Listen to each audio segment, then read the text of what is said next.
안녕하세요. 좋은 하루 보내세요. 저희 채널이 마음에 드셨다면 좋아요와 구독 부탁드려요. 여러분의 응원이 힘이 된답니다. 자, 이제 실화를 하나 들려드릴게요. 그날 제 65번째 생일날 아들 민준이가 웃으며 아무렇지 않은 듯 물었습니다. 엄마, 제가 사드린 아파트 어때요? 지낼만 하세요? 마음에 드세요? 저는 그의 눈을 똑바로 쳐다보며 조용히 거의 속삭이듯 대답했습니다. 아들아, 난 차고에 살아. 맞은편에 앉아있던 제 딸 지영이는 와인잔을 놓쳤고 잔은 그녀의 손가락에서 미끄러져 콘크리트 바닥에 쨍그랑 소리를 내며 떨어졌습니다. 붉은 와인이 바닥에 어두운 얼룩으로 번졌지만 저는 눈 하나 깜짝하지 않았습니다. 저는 딸을 쳐다보았고 그 얼굴에서 당혹감이 아닌 알아차림을 보았습니다. 그녀는 알고 있었습니다. 내내 알고 있었던 겁니다. 케이크 위에 촛불이 외풍에 흔들렸습니다. 65년. 동네 빵집에서 사온 값싼 케이크 위에 65개의 작은 불꽃. 우리는 개조된 차고에 앉아 있었습니다. 그곳에서는 여전히 낡은 페인트와 쇠, 기름 냄새가 났지만 민준이는 그곳을 엄마의 아파트라고 불렀습니다.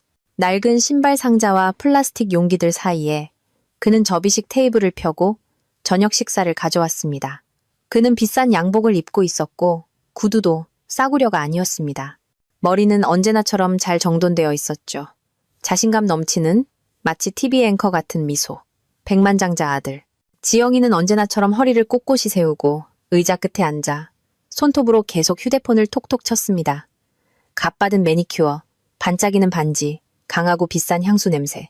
그녀는 38.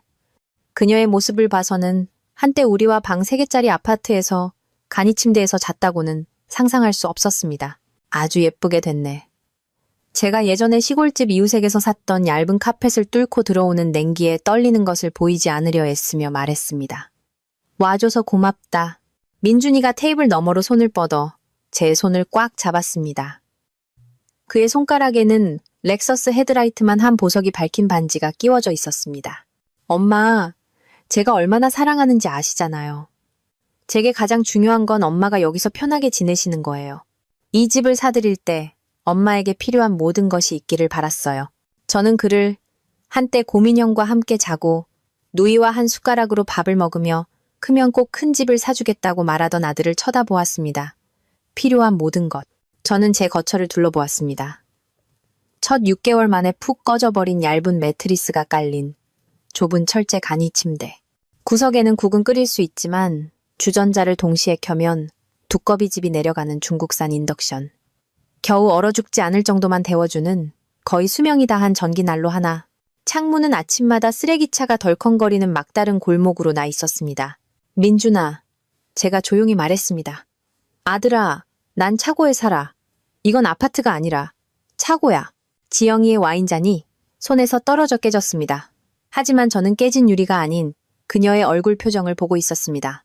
그녀는 알고 있었고 저는 그것이 우연이 아니며 실수가 아니라는 것을 깨달았습니다. 이 모든 것은 의도된 것이었습니다. 엄마, 무슨 말씀이세요? 이건 독립된 공간이고 별도 출입구도 있고 다 갖춰져 있잖아요. 설명에 있던 대로 차고를 기반으로 한 아파트라고요. 저는 일어섰습니다. 관절이 낡은 문 경첩처럼 삐걱거렸지만 저는 일어섰습니다. 벽으로 다가가 공구가 걸려있던 녹슨 고리들, 제가 2년 동안 이마트에서 파는 온갖 세제로 지우려 했던 바닥 한가운데의 기름 얼룩, 그리고 겨울에 조금이라도 온기를 유지하려고 제가 카펫을 못 박아둔 차고 문을 가리켰습니다. 봐, 아들아. 제대로 봐. 이건 아파트가 아니야. 여기엔 제대로 된 수도도 없어. 구석에 보일러 하나, 철물점에서 산 세면대 하나뿐이야. 화장실은 마당 건너에 있는 추운 곳이고 단열도 안 돼. 콘센트는 전체에 하나뿐이고. 그는 침묵했습니다. 눈이 벽을 따라 이리저리 움직이는 것이 마치 처음 보는 것 같았습니다. 그는 정말로 몰랐던 겁니다. 나 여기서 3년 살았어. 민준아, 3년. 넌 아파트라고 생각했지만 난 여기서 창고처럼 지냈어. 지영이가 일어나 유리 조각을 줍기 시작했습니다. 회계사가 금고를 검사할 때처럼 우리 둘을 유심히 쳐다보았습니다. 그녀는 이제 어떻게 빠져나갈지 계산하고 있었습니다. 엄마, 왜 진작 말씀 안 하셨어요? 민준이가 이제 미소 없이 다시 앉았습니다. 저는 내내 난방비, 전기세, 관리비를 다 내고 있었는데 그것도 꽤 큰 금액이었어요. 저는 다시 앉아있는 그대로 말했습니다. 여기서 무슨 청구서가 나온단 말이니? 아들아? 여긴 난방이 안 돼. 저 난로를 켜고 담요 2개를 덮고 앉아있어. 그 청구서들은 저 본체에 내 말대로라면 내가 살고 있는 그 집 거야. 그는 창백해졌습니다. 본체요? 그럼 거긴 비어 있어요? 지영이가 여전히 차갑게 말했습니다. 네, 비어 있어요. 엄마가 여기로 이사 온 후부터요. 오빠가 아는 줄 알았는데. 하지만 그녀의 목소리에 무언가 떨렸습니다. 불확실함. 그녀는 그가 알게 될 줄 몰랐고 제가 입을 열 것이라고는 예상하지 못했습니다. 지영아. 민준이가 누이에게 돌아섰고 그의 목소리에는 이제 서운함이 아닌 무언가 단단한 것이 섞여 있었습니다. 내가 엄마 잘 좀 챙기라고 부탁했잖아. 네가 직접 모든 게 잘 관리되고 있다고 말했잖아. 걱정 마. 내가 엄마 찾아뵙고 있어. 잘 지내셔. 라고 말했지. 넌 나한테 거짓말을 한 거야. 지영이가 원피스를 털고 똑바로 쳐다보았습니다. 찾아뵙기도 했고 모든 게 정상이었어. 엄마, 말씀 좀 해보세요. 저는 그녀를, 제 딸을 쳐다보았습니다. 제가 젊었을 때 약값을 아껴가며 할부로 구두를 사주고 그녀가 남들에게 뒤처지지 않기를 바라며 밤새 졸업 파티 드레스를 만들어주고 비수처럼 꽂히는 말을 용서해 주었던 바로 그 딸을. 말해봐, 지영아. 제가 차분하게 말했습니다. 내가 차고에 사는 걸 몇 년 동안 알았니? 오빠는 내가 집에 사는 줄 아는데. 그녀는 침묵하며 시선을 피했습니다. 제게는 대답이 필요 없었습니다. 이미 모든 것을 깨달았습니다. 그리고 갑자기 2, 3년 만에 처음으로 등이 저절로 펴지는 것을 느꼈습니다. 왜냐하면 저는 마침내 침묵을 깨기 시작한 것 같았기 때문입니다. 진실이 제 침묵을 뚫고 터져나온 그날 저녁 이후 우리는 더 이상 웃지 않았습니다. 억지스러운 건배사도 예의 바른 말도 없었습니다. 민준이는 당황한 채 떠났고 지영이는 마치 전쟁을 준비하는 듯 돌처럼 굳은 얼굴이었습니다. 저는 이 추운 차고에 상자들과 낡은 주전자, 오래된 휘발유 냄새 속에 홀로 남았습니다. 그리고 오랜만에 처음으로 저는 제 자신에게 기억하는 것을 허락했습니다. 추억에서 도망치지 않고 모서리를 둥글게 다듬지 않고 정당화하지 않고 그냥 있는 그대로 필터 없이 모든 것을 기억했습니다. 이 모든 것은 오래전에 시작되었습니다. 민준이가 18, 지영이가 16살 때였습니다. 남편은 2년 전에 심장병으로 세상을 떠났고 저는 2 아이와 주택담보대출만 남은 채 혼자가 되었습니다. 남편이 공장에서 받던 보험금은 금방 바닥났습니다. 그걸로 1년 남짓 버텼습니다. 빚을 갚고 지영이 치아를 치료하고 겨울옷을 샀습니다. 그리고 투쟁이 시작되었습니다. 저는 3가지 일을 했습니다. 아침에는 창고에서, 저녁에는 사무실 청소부로, 주말에는 이웃집 아이들을 돌봤지만 그래도 늘 부족했습니다. 매달 외줄 타기를 하는 것 같았죠. 조금만 헛디디면 모든 것이 끝이었습니다. 민준이는 그때 서울대에 합격했습니다. 우리 가족의 자랑이었죠. 우리 가족 중 처음으로 그것도 법대의 장학생으로 합격한 것이었습니다. 그는 다른 아이들처럼 기뻐서 펄쩍 뛰지 않았습니다. 저를 보며 생활비와 식비는 여전히 내야 한다는 것을 이해했습니다. 엄마, 학자금 대출 받을게요. 그가 말했습니다. 저는 그의 눈에서 그가 두려워하고 있다는 것을 보았습니다. 저처럼 빚, 소송, 연체의 삶을 살게 될까봐 두려워하는 것을요. 아니 아들아, 제가 말했습니다. 넌 가서 공부해야 해 열심히. 돈 걱정은 하지 마. 저는 집을 팔았습니다. 남편과 매년 현충일을 기념하고 아이들을 산부인과에서 데려오고 부엌 문틀에 아이들이 자라는 것을 표시한 흠집이 있던 우리 집을요. 저는 모든 것을 팔았습니다. 부동산 중개인이 말했습니다. 시장이 좋아서 빨리 팔 수 있어요. 저는 팔았습니다. 주택담보대출을 갚고 민준이에게 1년치 월세를 내주고 지영이와 제게는 변두리에 작지만 우리 소유의 투룸을 샀습니다. 이건 임시방편이야. 이삿짐을 풀 때 제가 지영이에게 말했습니다. 민준이가 졸업할 때까지만. 그러면 나아질 거야. 지영이는 화가 나 있었습니다. 16이었죠. 무엇을 잃는지는 알았지만 무엇을 위한 것인지는 이해하지 못했습니다. 내 친구들은 다 좋은 집에 사는데 우린 노숙자처럼 이런 데로 이사와. 그녀는 배낭을 바닥에 던졌습니다. 창피해. 여기는 아무도 초대 안 할 거야. 저는 그녀의 졸업 파티를 위해 밤에 일하며 돈을 아꼈습니다. 드레스는 아는 재봉사에게 부탁했고 졸업 앨범 사진 값은 마지막 순간에 냈습니다. 그녀의 삶에서 최소한 무언가는 초라해 보이지 않기를 바랐습니다. 민준이가 졸업했을 때 그는 졸업 가운을 입고 졸업장을 들고 집에 왔습니다. 우등 졸업장이었죠. 저는 진심으로 온 마음을 다해 울었습니다. 그는 저를 보며 말했습니다. 엄마, 이제 제 차례예요. 엄마가 쉬셨으면 좋겠어요. 이제 제가 다 할 수 있어요. 엄마랑 지영이 모두에게 충분할 만큼 돈을 벌 거예요. 그리고 그는 약속을 지켰습니다. 그의 경력은 승승장구했습니다. 5년 후에는 파트너가 되었고 10년 후에는 자신의 로펌을 차렸습니다. 35살에는 제가 상상조차 할 수 없는 것을 소유하게 되었습니다.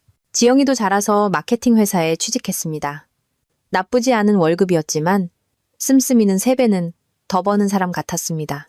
끊임없이 새로운 것들, 모피코트, 미용실, 여행. 그러다 그녀는 민준이가 사는 동네로 이사했고 그에게 가족사를 돕겠다고 제안했습니다. 민준이가 너무 바빠. 그녀가 전화로 제게 말했습니다. 온통 일에 파묻혀 있어. 내가 서류, 집, 재정 문제를 도와주고 있어. 그때 저는 생각했습니다. 그래, 아이들이 어른이 되어서 서로 의지한다면 그건 행복이지. 그러다 제게 어려움이 닥쳤습니다. 연금으로는 감당이 안 됐고 집세가 모든 것을 삼켰습니다. 약값도 부족했습니다. 저는 지영이에게 전화했습니다. 그녀는 듣고 나서 말했습니다. 엄마, 이제 월세 사는 게 힘드실 거예요. 좀 더 간단한 걸 생각해야 할지도 몰라요. 민준이랑 제가 뭐라도 알아볼게요. 저는 그녀를 믿었습니다. 그녀는 서류와 열쇠를 가져와 말했습니다. 엄마한테 딱 맞는 곳을 찾았어요. 좋은 동네고 이미 다 지불됐어요. 아무 걱정 마세요.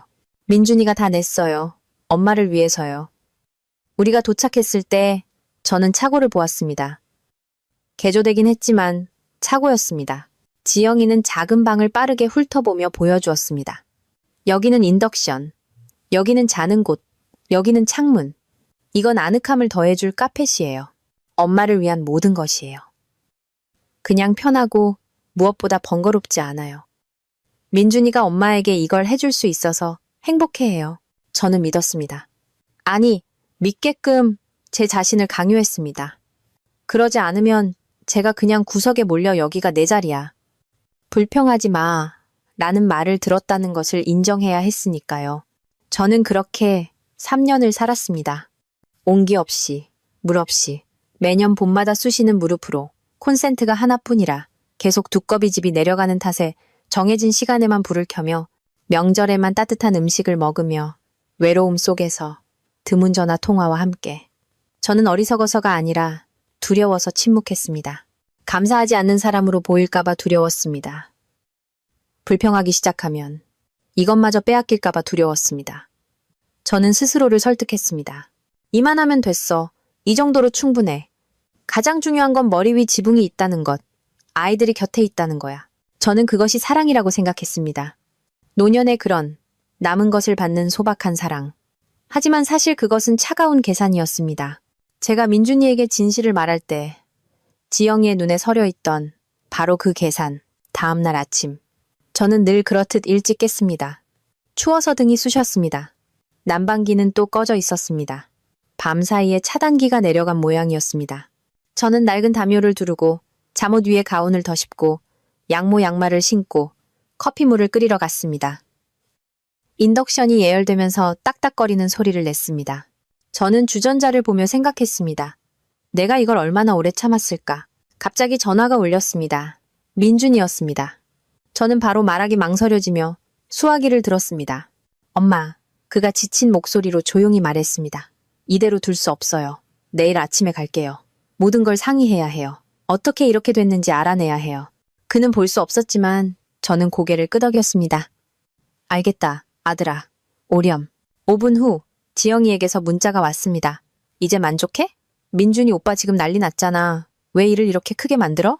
크게 만들어? 저는 화면을 보았고 손가락이 추위 때문이 아닌 다른 이유로 떨렸습니다. 3년 동안 차고에서 월 50만 원 연금으로 아프면 약국까지 갈 수 없을까봐 늘 두려워하며 살았습니다. 그리고 이걸 내가 크게 만들었다니. 저는 휴대폰을 껐습니다. 민준이는 일찍 왔습니다. 아침 9시가 조금 넘었을 때 그의 차문이 쾅 닫히는 소리를 들었습니다. 그는 패딩을 입고 문 앞에 서 있었습니다. 머리는 헝클어져 있었고 눈은 밤새 잠을 못 잔 듯 피곤해 보였습니다. 그는 차고로 들어와 주위를 둘러보고 오랫동안 침묵했습니다. 세상에, 엄마, 그가 겨우 속삭였습니다. 어떻게 이걸 몰랐을까? 저는 말없이 그의 앞에 값싼 인스턴트 커피 한 잔을 놓아주었습니다.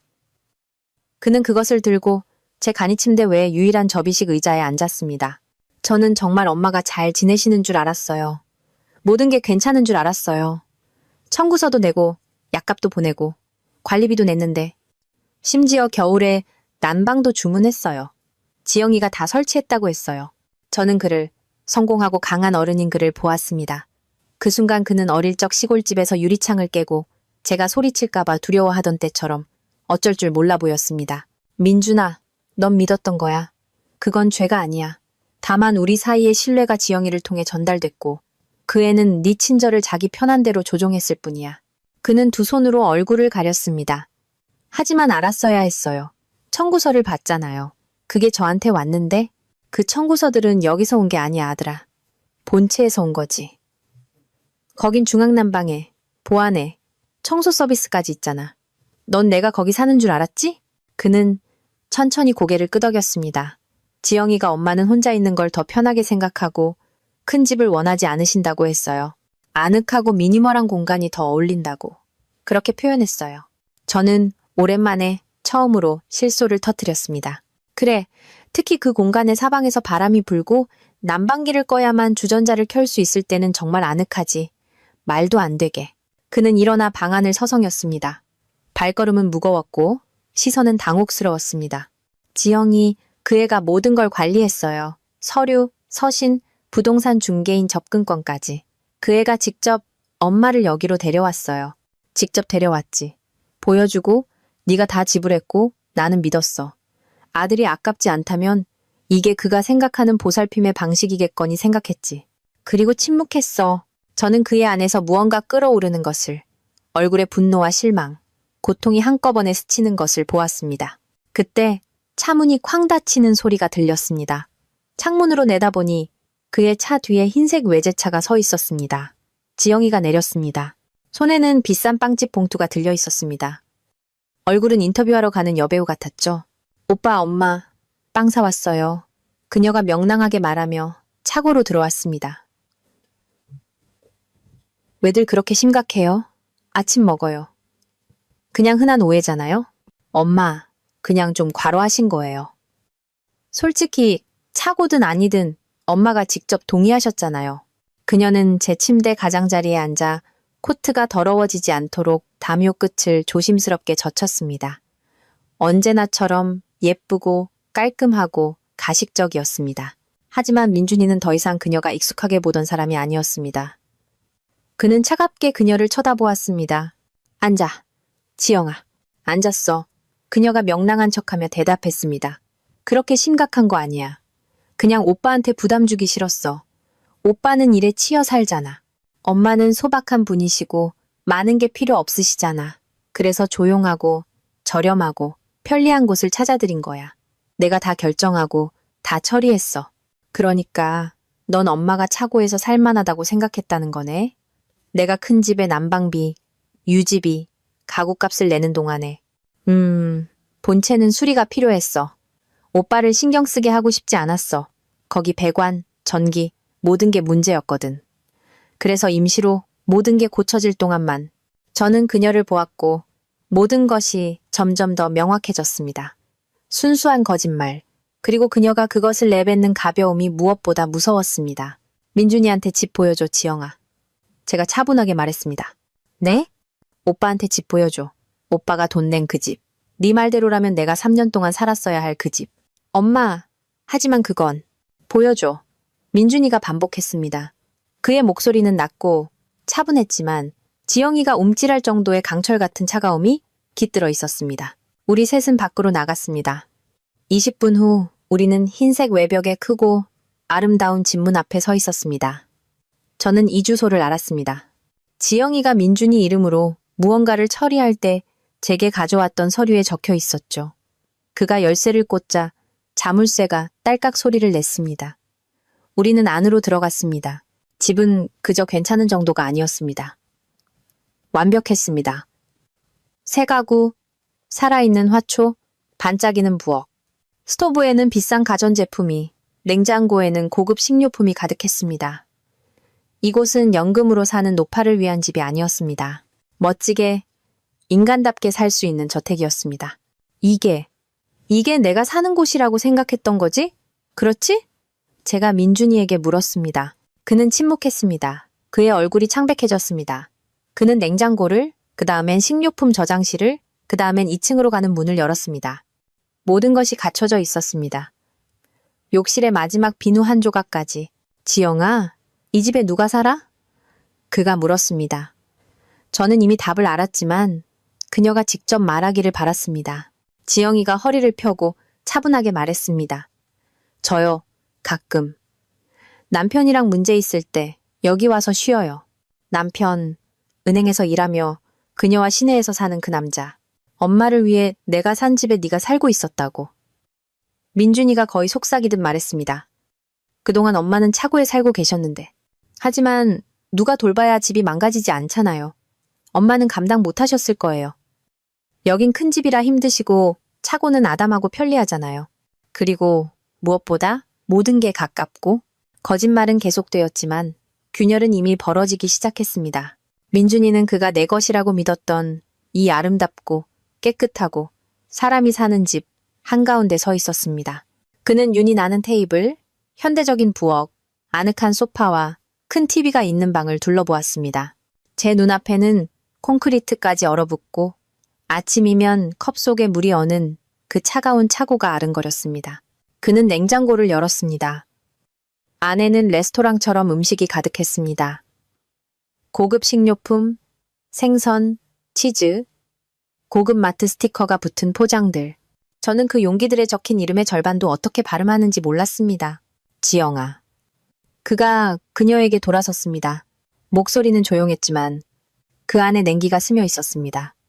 이 모든 건 누가 내는 거야? 그녀가 턱을 치켜들었습니다. 오빠잖아요. 청구서, 집관리, 식료품, 전부. 오빠 카드에서 나가요. 저는 그냥 관리를 맡았을 뿐이에요. 엄마를 돌보는 건 우리 공동의 책임이잖아요. 그렇죠? 저는 서서 침묵했지만 가슴속에서는 수년간 억눌러왔던 파도가 일렁였습니다. 분노, 하지만 소리 지르는 그런 분노가 아닌 둔탁하고 무거운 쇠 같은 분노였습니다. 넌 내게 할인하는 빵을 가져다 주면서 가족이 지금 힘든 시기라고 말했지. 그러면서 넌 여기서. 저는 창틀을 손으로 쓸었습니다. 먼지 한 톨 없었습니다. 넌 내게 난방기 교체할 돈도 없다고 말했지. 그런데 네 욕실에는 타이머와 동작 감지기가 달린 수건 건조기가 있네. 지영이가 눈썹을 치켜떴습니다. 마치 이 모든 것이 사소한 일이라는 듯이. 엄마는 항상 그렇게 소박하셨잖아요. 엄마는 아무것도 필요 없으셨잖아요. 작은 것에 만족하셨어요.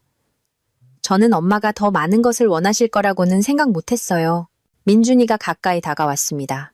그의 눈에는 고통과 불신, 그리고 분노가 서려 있었습니다. 그는 천천히 말했습니다. 그리고 넌 엄마한테 그 신탁에 대해 말했어? 무슨 신탁이요? 제가 눈을 들었습니다. 그가 저를 보았습니다. 엄마, 3년 전에 제가 엄마를 위해 신탁 계좌를 만들었어요.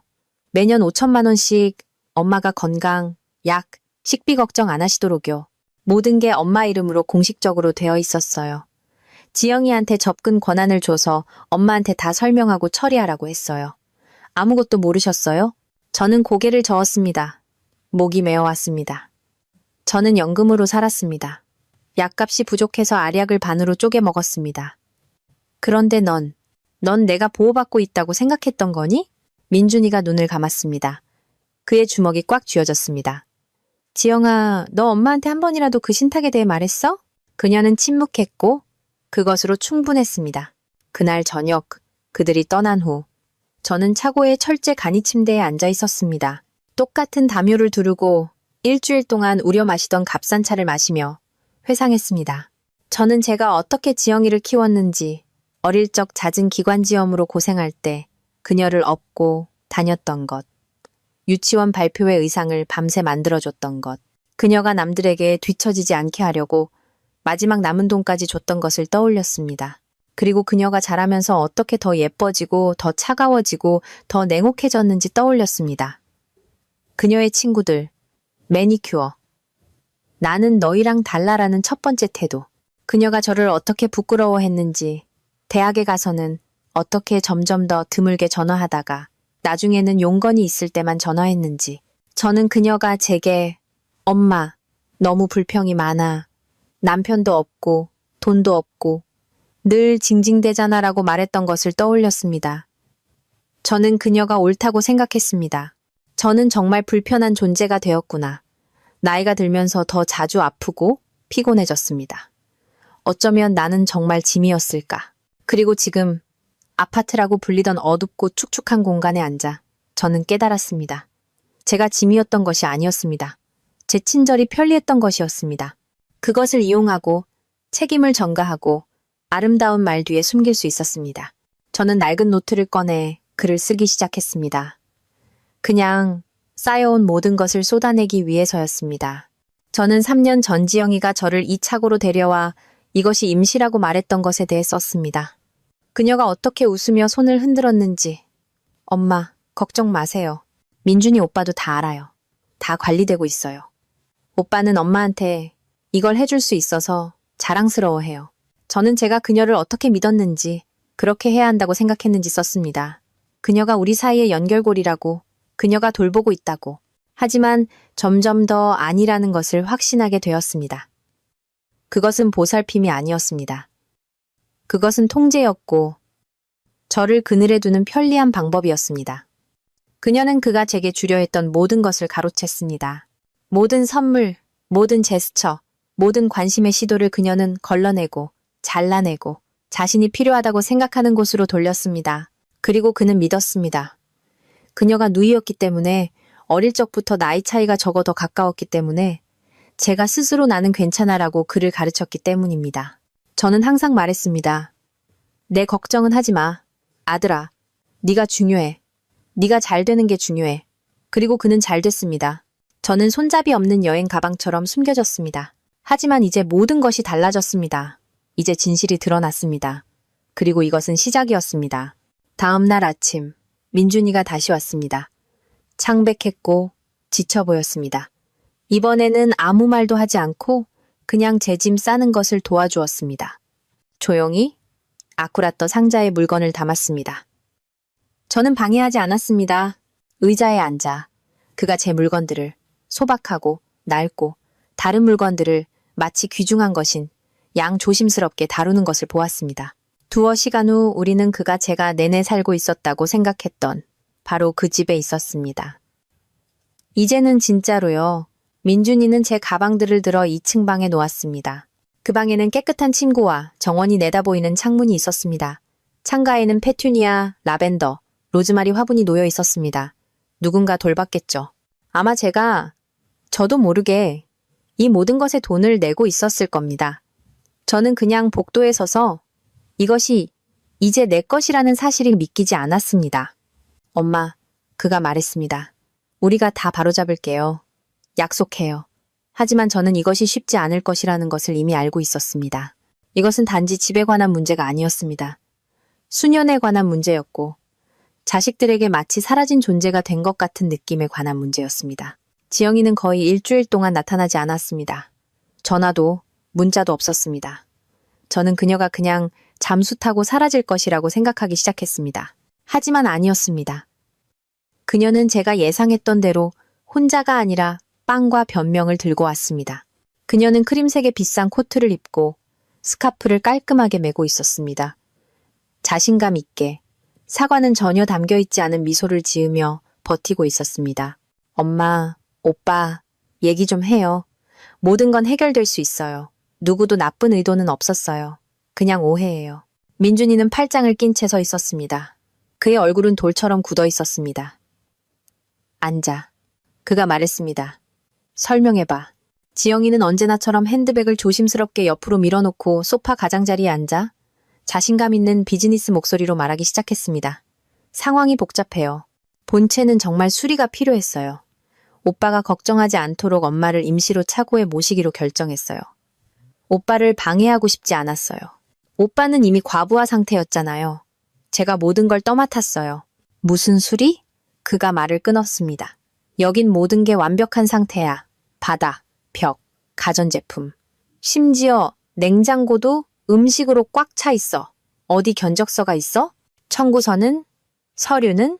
지영이는 잠시 침묵하다가 아무렇지도 않다는 듯이 말했습니다. 그렇게 간단하지 않아요. 이런 집을 유지하는데 얼마나 드는지 오빠는 상상도 못할 거예요. 모든 게 제대로 돌아가도록 엄청난 시간을 썼어요. 엄마는 소박하시잖아요. 불평도 안 하셨고요. 그럼 모든 게 괜찮았다는 뜻이죠. 저는 참지 못했습니다. 네게 약이 다 떨어졌을 때 전화했었어. 넌 지금 가족이 힘든 시기야 라고 말했지. 축구 난방기가 고장났다고 문자 보냈을 때 넌 참아요. 지금 다들 힘들어라고 답했어. 민준이가 그녀에게 돌아섰습니다. 지영아, 나는 돈을 보냈어. 매년 5천만 원씩 엄마의 필요를 위해 특별히 배정했어. 신탁을 만들었어. 의료비가 발생할 경우를 대비해 비상계좌 접근 권한도 네게 줬어. 그 돈은 어디로 갔어? 그녀가 고개를 들었습니다. 오빠는 얼마나 많은 걸 해결해야 하는지 몰라요. 의사를 찾고, 처방전을 받고, 배달을 시키고, 제가 다 했어요. 거짓말하지 마. 제가 조용히 말했습니다. 나는 1년 넘게 병원에 가본 적이 없어. 알약을 반으로 쪼개 먹었어. 식료품은 동네 가게에서 외상으로 샀어.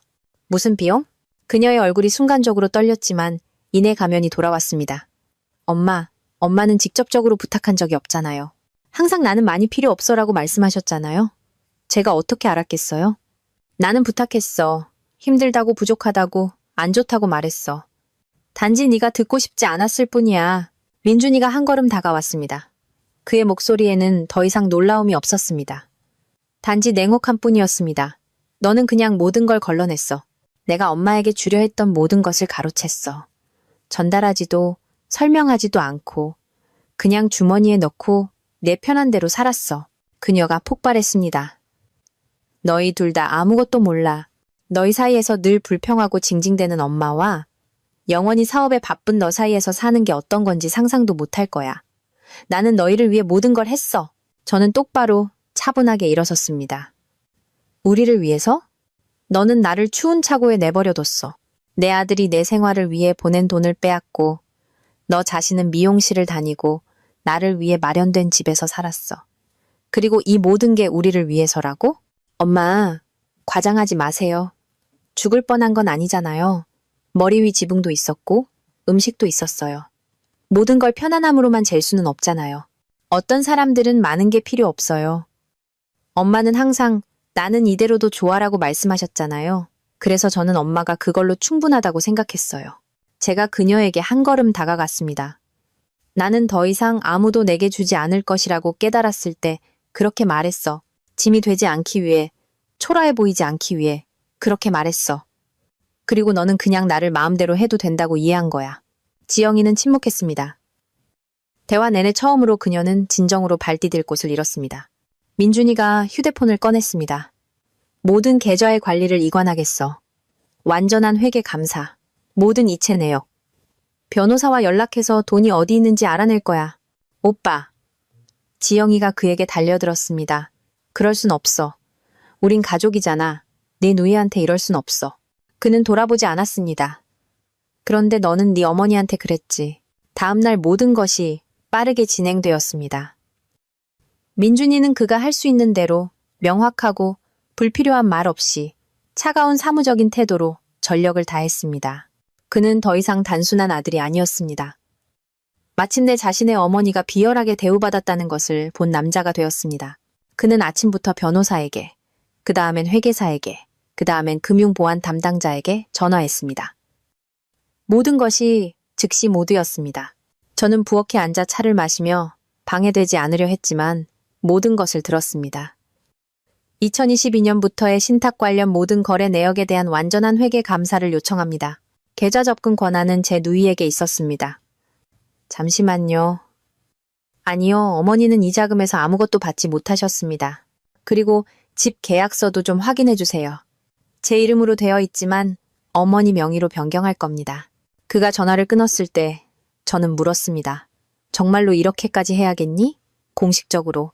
그가 저를 엄격하지만 부드럽게 쳐다보았습니다. 엄마, 그 애는 3년 동안 엄마를 빈곤 속에 두면서 엄마 돈으로 살았어요. 이건 단순한 가족 싸움이 아니에요. 이미 범죄예요. 지금 우리가 눈 감아주면 그 애는 또 그럴 거예요. 저는 고개를 끄덕였습니다. 그가 옳았습니다. 저는 단지 지영이의 행동을 그런 용어로 생각하는데 익숙하지 않았을 뿐입니다. 이틀 후 윤 변호사라는 여성이 찾아왔습니다. 차분하고 침착한 40대쯤 되어 보이는 사설 변호사였습니다. 그녀는 앉아서 서류 가방에서 서류들을 꺼내 제 앞에 놓았습니다. 박선희 여사님, 아드님의 위임을 받아 일하고 있습니다. 아드님께서는 여사님께서 받지 못하셨지만 여사님 명의로 되어 있던 모든 자산에 대한 확인을 도와달라고 요청하셨습니다. 저는 서류들을 보며 제 인생의 손님이 된 기분이었습니다.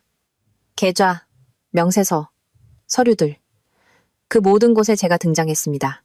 제 이름, 제 생년월일, 제 연금 정보. 다만 저는 이것에 대해 아무것도 몰랐습니다.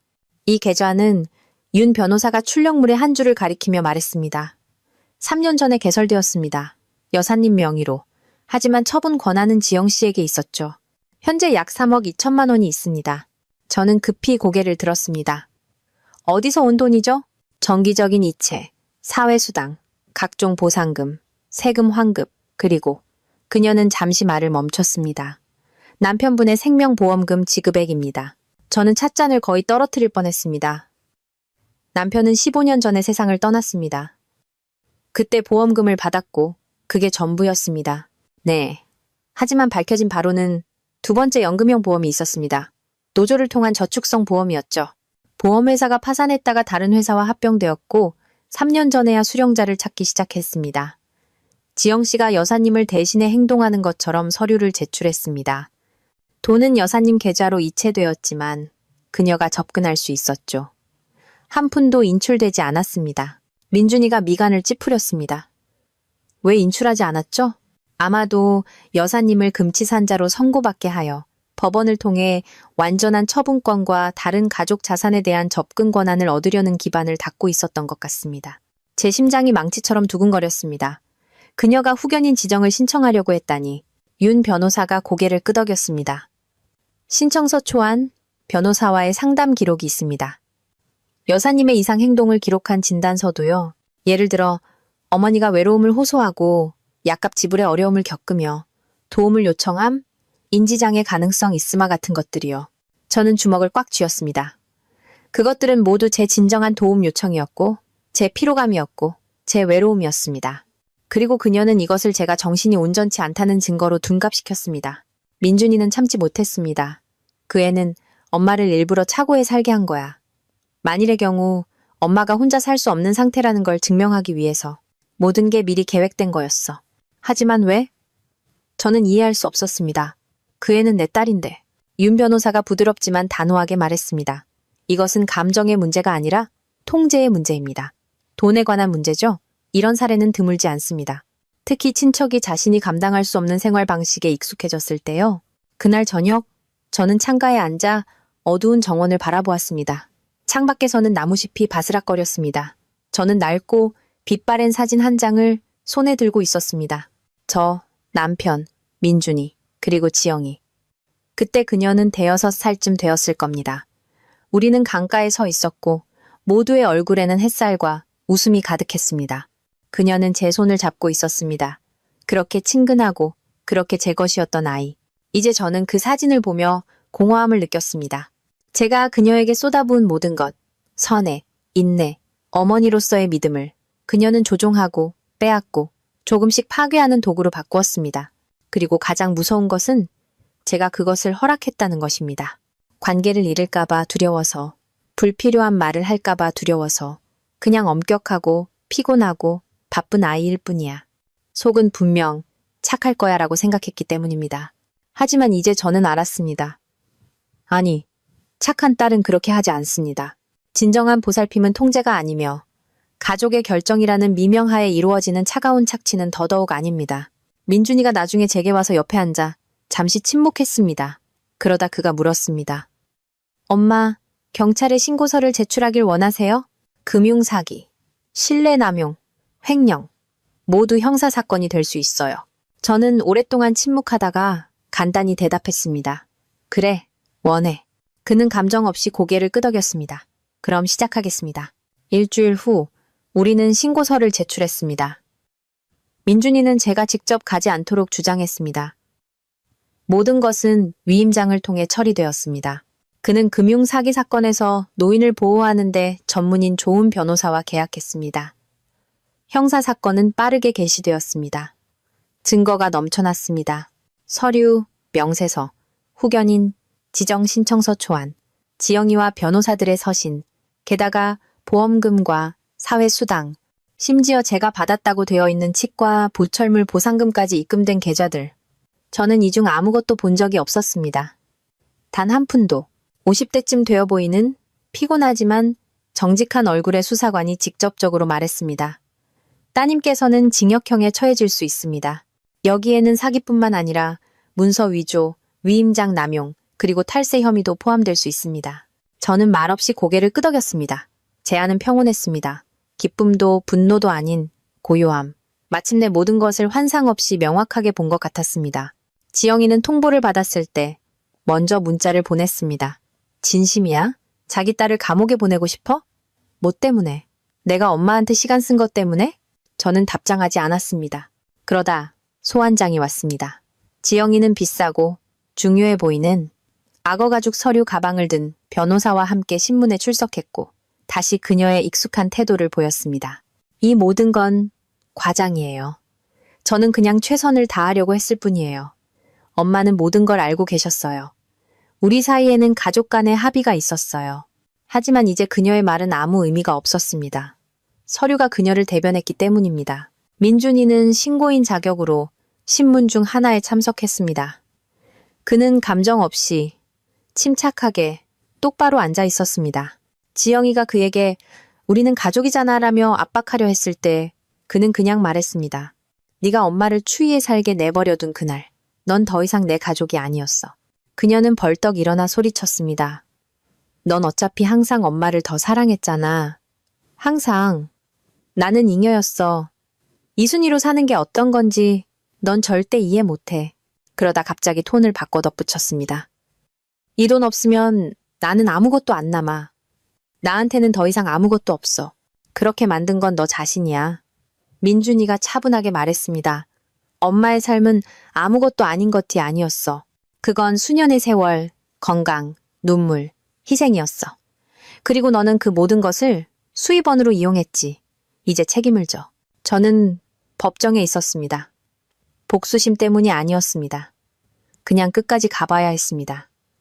진실이 마침내 다른 사람의 미소 뒤에 숨지 않는 것을 보기 위해서였습니다. 지영이는 제가 거의 알아보지 못할 얼굴로 법정에 서 있었습니다. 피곤하고 화장기 없고 머리도 정돈되지 않은 모습이었습니다.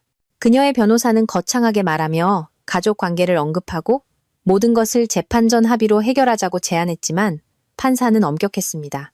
날카로운 시선을 가진 60대 여성이었습니다. 그녀는 불필요한 감정 없이 듣다가 말했습니다. 피고인은 3년 동안 체계적으로 자신의 어머니를 가족으로부터 고립시키고 보살핌과 부양을 위해 배정된 자금에 대한 접근을 차단했습니다. 이것은 신뢰를 냉소적이고 지속적으로 이용한 것입니다. 선고, 징역 3년 및 손해배상. 저는 기쁘지 않았지만 마치 안에서 짐을 덜어낸 듯한 느낌이었습니다. 마침내 제가 수년간 스스로에게 금지했던 말을 누군가 소리내어 말해준 것 같았습니다. 나는 이런 대우를 받을 자격이 없었다. 재판 한 달 후 저는 이 집으로 완전히 이사했습니다.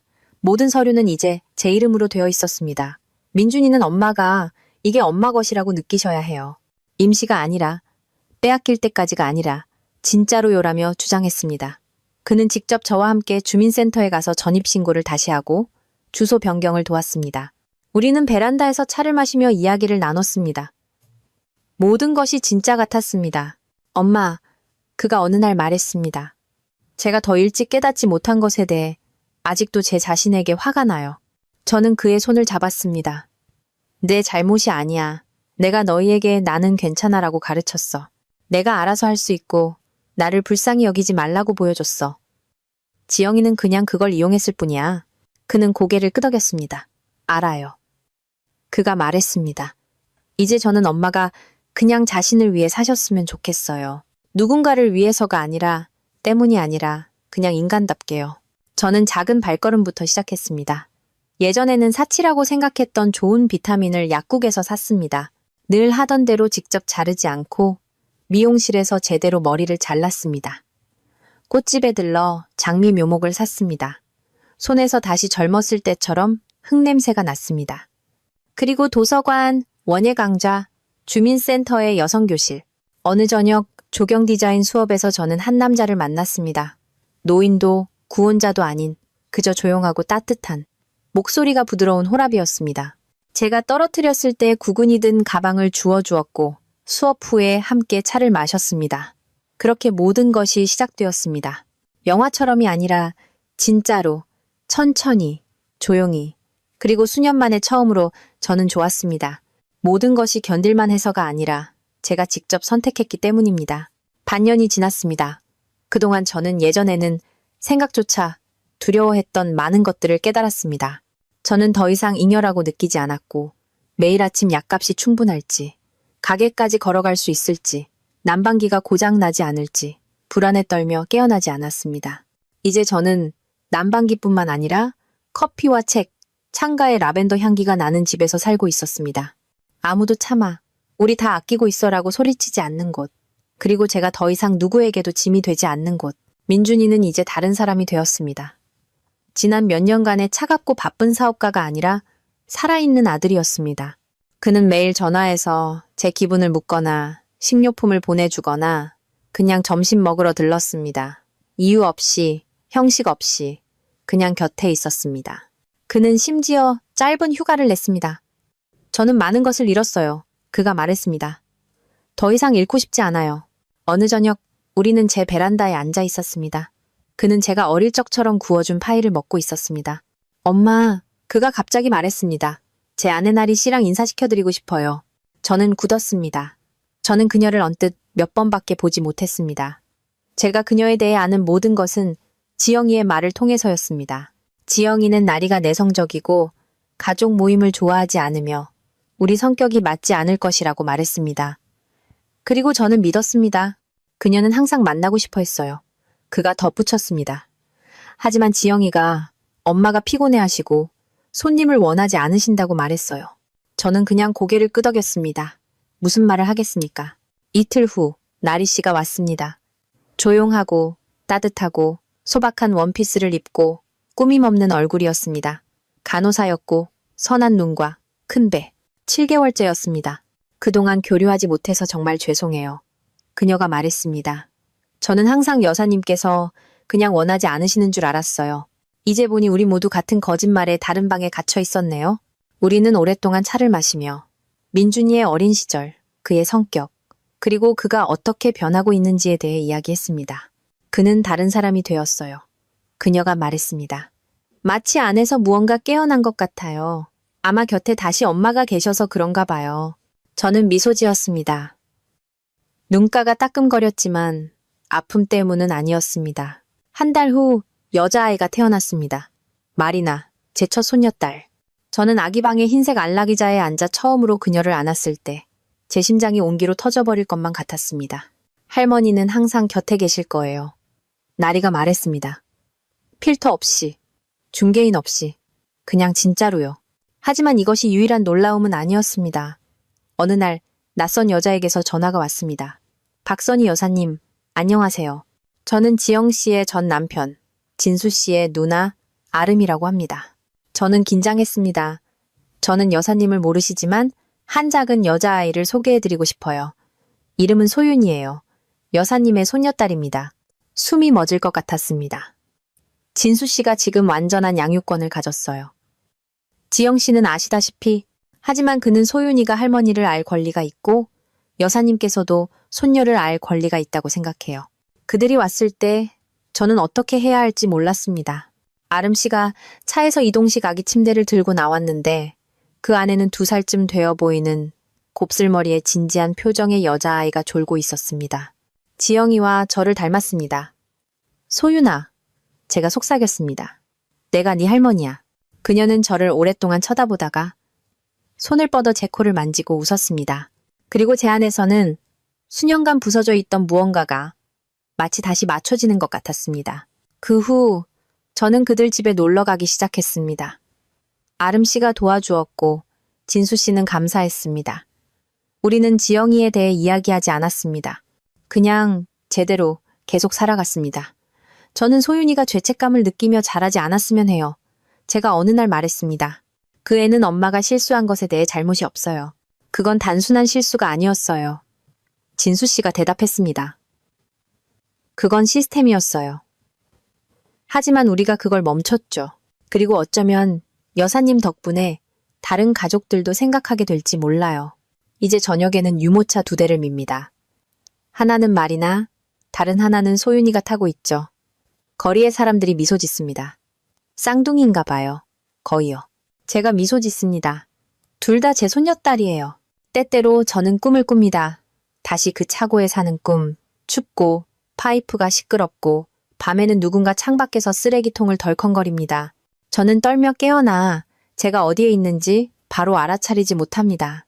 그러다 커튼이 달린 창문, 부엌의 주전자, 선반 위에 손녀들 사진을 봅니다. 저는 집에 있습니다. 저는 자유롭습니다. 그리고 저는 그냥 서류상으로가 아니라 진짜로 살아 있습니다. 아시나요? 한때 저는 노년에는 그냥 조용히 여생을 보내고 방해하지 않고 부탁하지 않고 주는 모든 것에 감사해야 한다고 생각했습니다. 하지만 이제 저는 다른 것을 압니다. 노년은 포기가 아닙니다. 그것은 그냥 새로운 장입니다. 그리고 그 안에서도 건설하고 사랑하고 존엄하게 살 수 있습니다. 이 이야기를 듣고 계신 여러분이 어떤 일을 겪으셨는지 저는 모릅니다. 하지만 여러분이 구석에 내몰렸다고 느끼신다면 아십시오. 단 하나의 가방으로도 지지 없이도 나올 수 있습니다. 모든 것은 여러분이 스스로에게 나는 아파, 나는 동의하지 않아, 나는 다르게 살고 싶어라고 말하는 것을 허락하는 순간부터 시작됩니다. 저는 65에 그렇게 했습니다. 그리고 아시나요? 단 한순간도 후회하지 않습니다. 끝까지 함께 해주셔서 감사합니다. 원하신다면 어느 도시에서 오셨는지 써주세요. 제 이야기가 어떤 곳까지 닿았는지 궁금하네요. 그리고 이 이야기 뒤에 남겨둔 다른 2개의 영상도 확인해보세요. 분명 놀라실 겁니다. 또 만나요. 여러분의 박선희 드림.